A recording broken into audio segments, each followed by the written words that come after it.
petits feedbacks par rapport à ce que tu viens de dire, c'est intéressant, effectivement.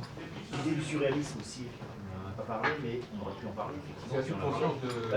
Le fameux subconscient, oui, de Pierre Janet, qui effectivement a beaucoup de relations avec les surréalistes. Le surréalisme, c'est ça, c'est l'écriture automatique, c'est qu'on va, et l'écriture, d'ailleurs c'est vrai que celui de à Pierre Tresmontant qui parle de l'alphabet de la vie. Finalement, la création de la vie, pour ce grand penseur catholique, mystique un peu, que j'ai eu à la Sorbonne, c'est un alphabet, c'est une lettre d'amour. Notre origine, c'est une lettre d'amour. C'est assez poétique, c'est dit très poétiquement. Nous sommes tous, c'est toutes des lettres d'amour. Bon, c'est pas mal de le savoir. Ça reste une métaphore, évidemment. Et je pense que dans les artistes surréalistes, que ce soit des poètes, des peintres, qu'importe, ils sont dans un état de transe extatique. On va parler d'Afrique, effectivement, où on pratique effectivement la transe avec la musique, ou le chamanisme, dans la nuit, etc. Et c'est vrai que c'est intéressant. C'est l'alphabet tambouriné. Et oui, tambouriné, voilà. Et c'est vrai qu'il y a des choses qui sortent de l'originel qu'on peut retrouver peut-être à travers ces trans animistes, chamaniques, à travers la musique, qu'importe les drogues, etc. Bon, on n'a pas le temps d'explorer cet aspect-là parce que la question est très riche. De toute façon, on peut avoir un sujet sur le chamanisme ou sur ces religions, justement, j'allais dire, la possession, de la transe, etc. Le dionysiaque aussi.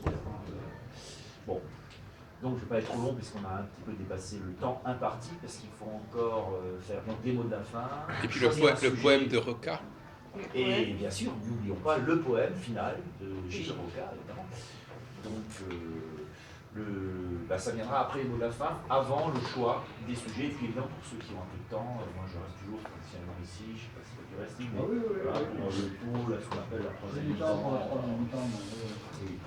Voilà. Mais c'est quand la mi-temps? La mi-temps, c'est quand? Non, l'expression est malheureuse, c'est plutôt les prolongations. Les prolongations, c'est l'allonge de match. Les tirs au but. C'est la quatrième mi-temps. On appelle la quatrième mi-temps. Oui, parce que le mot mi-temps est ambigu. En français, on dit la mi-temps. On dit la deuxième mi-temps, il faudrait qu'il y ait une interruption. C'est le quart d'heure qui sépare les deux parties du match. Voilà. Ça dépend de la grandeur de la mi-temps. Oui aussi, ça devait dire l'après-match. Enfin bref, Les mots de la fin. c'est les mots de la fin. On passe au mot de la fin. Donc ceux qui n'ont pas parlé peuvent en dire un peu plus, les autres disent juste quelque chose d'assez bref. Assez concis en général les mots de la fin. On va faire le tour de table. On va peut-être commencer de ce côté-là, parce qu'on n'a pas trop parlé. Mylène.